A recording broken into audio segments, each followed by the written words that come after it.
Olá pessoal, tudo bem? Fico muito feliz por você ter baixado esse material e estar se preparando para participar de um processo seletivo.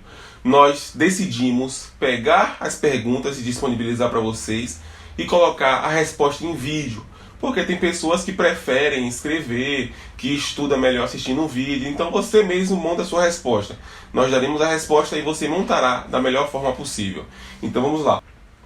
Pergunta número 2. Paciente apresenta uma contagem global de leucócitos de 25.000, porém foi encontrado 35 eritroblastos em 100 células contadas. O que fazer? Aqui também usa cálculo, mas você precisa entender por que isso acontece. Lembrando, os eritroblastos eles são hemácias imaturas. Então, se ele está sendo contado como leucócitos, você vai ter uma elevação falsa no número total de leucócitos. Então, o eritroblasto, por ser uma hemácia nucleada, ele é contado como leucócitos. Então, isso é importante. Você precisa saber que os eritroblastos, eles no aparelho, na maioria dos aparelhos, são contados como leucócitos. Então, você precisa tirar essas hemácias da contagem global. Você utiliza uma regra de 3 também, muito tranquila. O valor total que ele deu foi 25.000, então 25.000 está para 100 leucócitos mais 35 eritroblastos. Então eu vou ter 25.000 está para 135.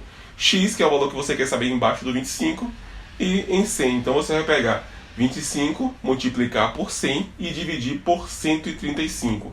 Você vai ter o valor total de leucócitos. Então você vai fazer a correção do leucócito, vai pegar o resultado que deu e vai colocar lá na contagem global, vai apagar os 25.000, vai colocar o que deu, colocou lá e coloca na observação, contagem global corrigida pelo número de eritroblastos.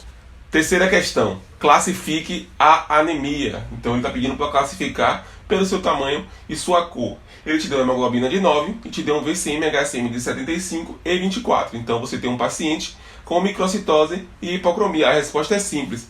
Microcitose e hipocromia, ou microcíticas e hipocrômicas. Resposta simples e objetiva, sem inventar muito. Isso aí. Quarta questão. Qual a conduta a ser tomada para a presença de blastos na amostra de um paciente?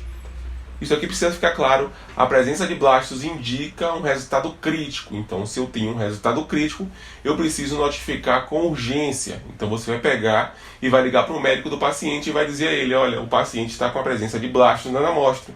Você precisa dar uma prioridade nesse paciente. Você fazendo isso, você está notificando. Então, você vai notificar o resultado crítico. Se você não conseguir contato com o médico, você vai ligar para o paciente e pedir a ele que pegue o resultado e encaminhe para o seu médico ou vá para o hospital. Não tem outra opção não, tem que ser feito assim. Você não vai dizer que ele tem uma leucemia, você vai apenas dizer que ele precisa levar o resultado para o hospital ou encaminhar para o seu médico. Quinta questão. O que fazer quando existe agregado de plaquetas na lâmina? Isso aqui, quem faz parte do time Atlas e quem está acompanhando o Atlas já sabe isso aqui de cor. Mas vamos lá. Você vai fazer o seguinte, você vai pegar uma alíquota do sangue, separar uma alíquota do sangue, agitar no vórtice de 3 a 5 minutos e processar imediatamente. Corrigiu, você vai pegar a contagem lá de plaquetas que deu no aparelho e vai substituir apenas a plaqueta do primeiro resultado. Importante.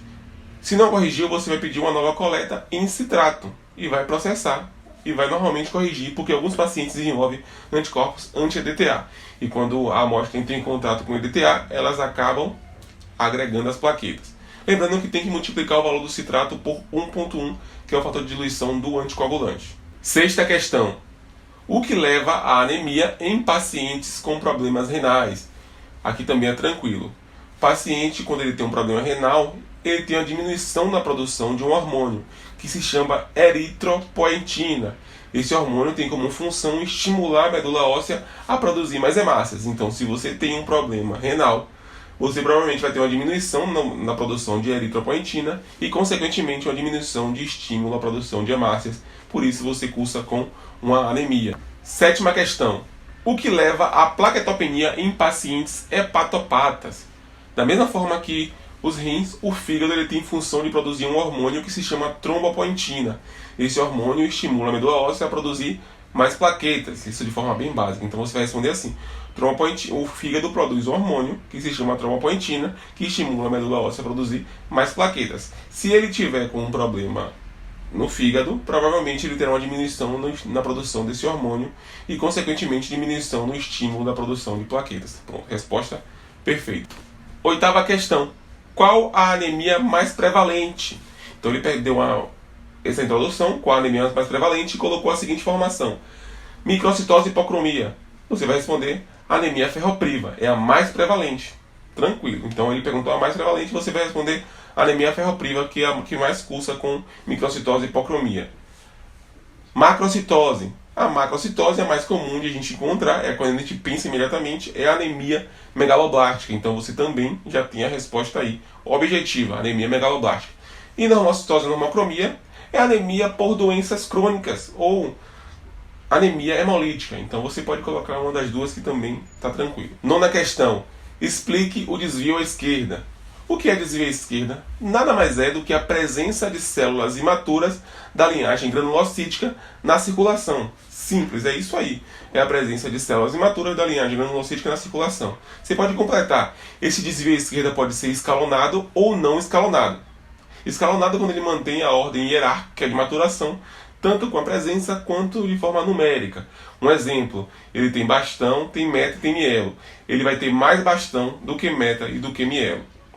Então ele vai ter mais bastão do que meta, mais meta do que mielo, mais mielo do que promielo. Então essa é a ordem de maturação por presença e por números, então a quantidade. E você tem o não escalonado, que ele pula uma fase maturativa. Ele tem bastão, ele tem mielo, ele não tem meta. Então ele tem um desvio à esquerda não escalonado. E também pode ser pela quantidade, ele tem bastão, tem meta, tem mielo, porém ele tem mais mielo do que meta. Então também não escalonou. Última questão. Qual a conduta a ser tomada em um paciente que apresenta hemoglobina de 6 e uma plaqueta de 30.000? Pessoal, isso aqui é importante também. Da mesma forma que o blasto, aqui nós temos um resultado crítico.